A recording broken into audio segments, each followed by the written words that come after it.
Hello, welcome to today's class. Today, basically, we'll be talking about two things. Thing number one,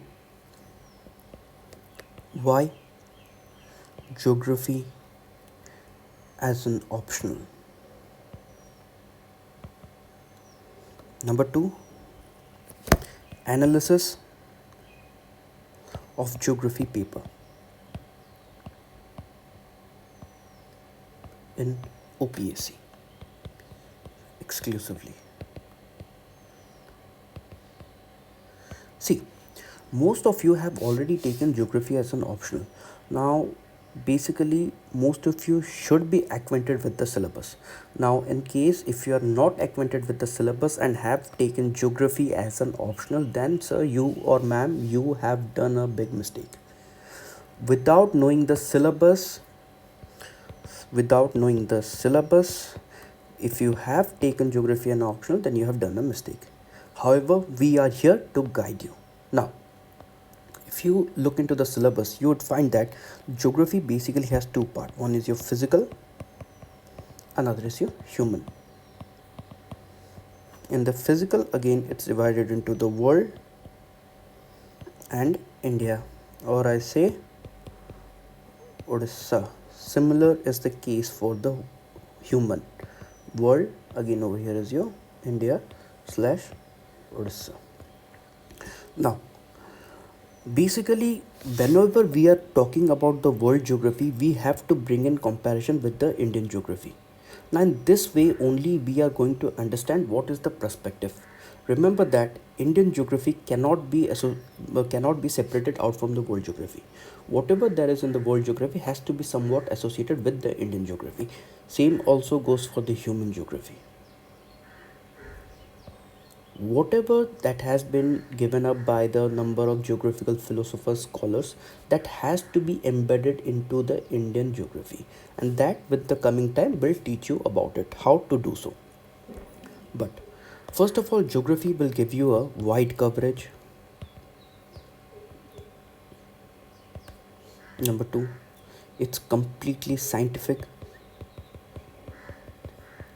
hence mark fetching. Third, question pattern are easy to understand and analyze. Above all, it helps you in your prelims and GS. I hope most of you will agree with the number 4 point. Now, with respect to prelims, if you remember the 2018 paper, then you would very well recognize that most questions were from the human geography itself in the prelims. Example, we had this Walter Cristaller's CPT, that is your central place theory. If you don't know what I am talking about here, first of all, I would ask you to visit the prelims question, and then I would request you to look at the syllabus to understand the central place theory of the Walter Kristaller. Now, the syllabus should be in your mind. Now, prior to see, this is certain advantage of the geography. First of all, wide coverage, it's quite scientific, hence mark fetching. Second, the question patterns, it will help you in the prelims and GS. And above all, there is a test series you find out everywhere in Odisha. You have a common test series for a geography. Above all, we are also providing geography test series free of cost, no cost charge. But last but not the least, analysis of the geography paper in OPSC. See, in this context, you should remember two things. Remember this, the odd year and your even year. Remember, the odd year, the questions are bit difficult. But in the even year, questions are easy. Is it really difficult? No. Now let us take this odd year question. One was your 2017 question paper of geography. Now this time what happened was that the question in GS paper 1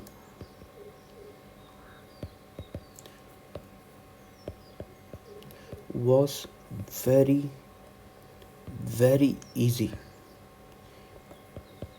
but very very lengthy. Hence, this is what it made it difficult, nothing else. Now, those who had no writing practice performed miserably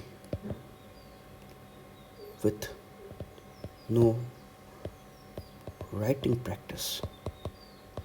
But those who had writing practice, they had done completely well. Trust me, I was the one who qualified the 2017 paper, and I had done quite well with 209 and 218 in paper 1 and paper 2 respectively. How? See, basically what I did was that for everything, for every topic in the geography, I had a diagram prepared.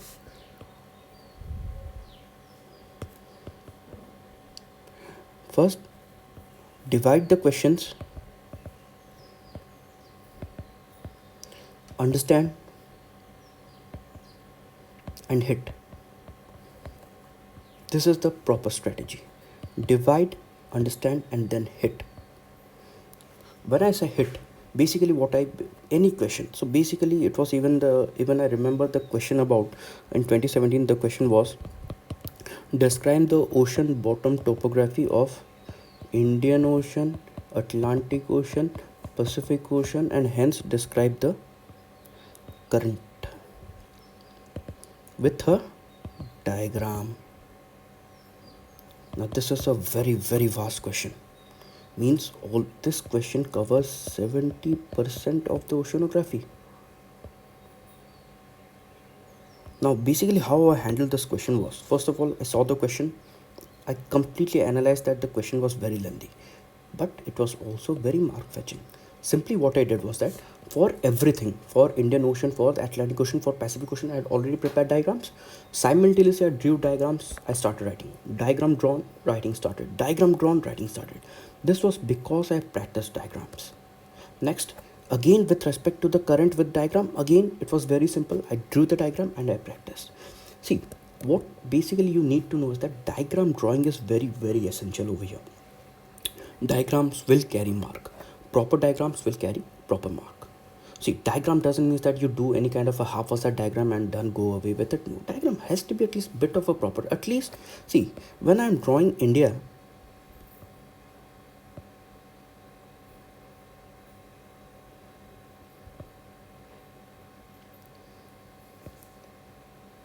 at least it should look like India. India shouldn't look like this. This is nothing. This is a potato. This is not India. This is India. This is nothing. You cannot draw diagrams like that. So basically, at least draw, even if you are drawing a rough diagram, draw it properly. No need to, even if you are not comfortable in making these curves, then make them straight. Just make them straight. Make this a triangle. No need. Done. It's that simple. Just make this straight.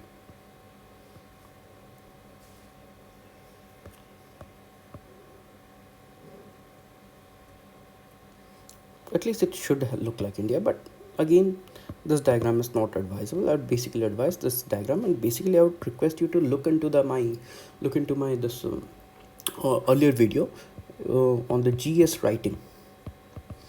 We have exclusively mentioned how to draw the diagram of both India as well as the diagram of the Odisha.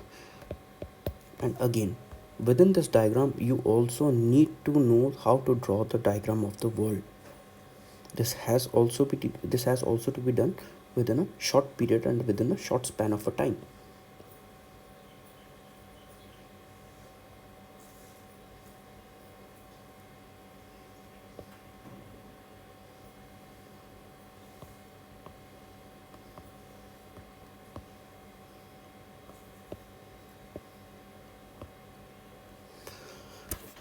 this is how you draw a diagram. Basically, diagrams are important. With diagrams, what happens is that your burden to write reduces if your diagram has been represented properly. Burden to write reduces. Number two, it attracts examiner's attention.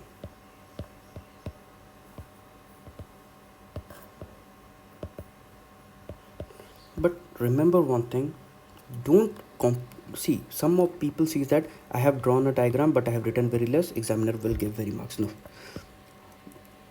diagram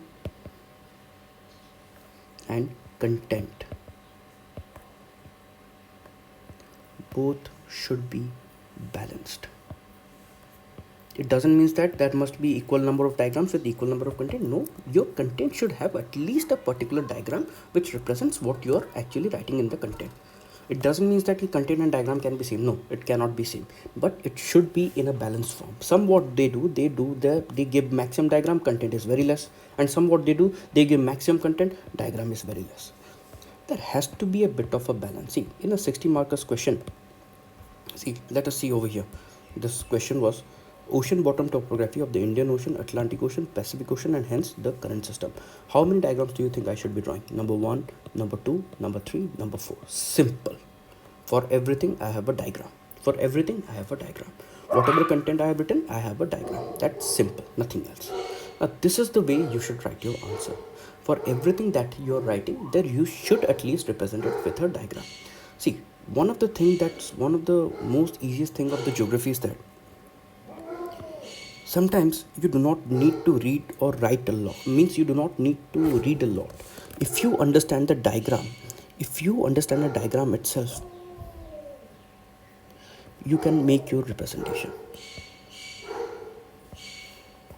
See, in my video classes itself, you see that I have completely used diagram for this purpose only. I start with the diagram, I end with the diagram. See, this basically it is to make you comfortable to actually teach you how to draw the diagram. Diagram can be drawn very roughly, but at least it should have a minimum similar representation. Nothing more, nothing less. See, with this I would end my class, and then I hope you got those 2 points right. Why geography as an optional is important, and second, analysis of the geographic paper for the OPAC exclusively. Remember that odd years are difficult, even years are easy. Difficult doesn't mean that it's very difficult, it cannot be done. Difficult means that if you have covered the total course, total syllabus bit by bit, you can easily handle this. See, let me share with you another story. I'm sorry, I was just going to end up my class, but extremely sorry with that. Now, see, in 2017, what happened was that, especially in the GS paper 2, basically what happened was that in the part B was very tough because all questions were Odisha exclusive. There was a question on Odisha's population, etc., etc. But again, they did not give only Odisha, but there was also one question with respect to India, and that was mentioned in the syllabus, that Indian federalism. The question was like, as I remember, it was the geographical basis of Indian federalism.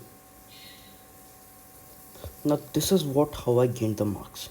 See, I had completed the syllabus thoroughly, each and every point. Hence, this was no difficult for me. I had covered this question, hence I wrote it easily, with no objections, with no problems. Hence, I could cover it completely with proper finishing, with proper diagram, with proper content. Everything was in a balance. Hence, I got the marks that was necessary for that. I hope you understood the total gist of this video.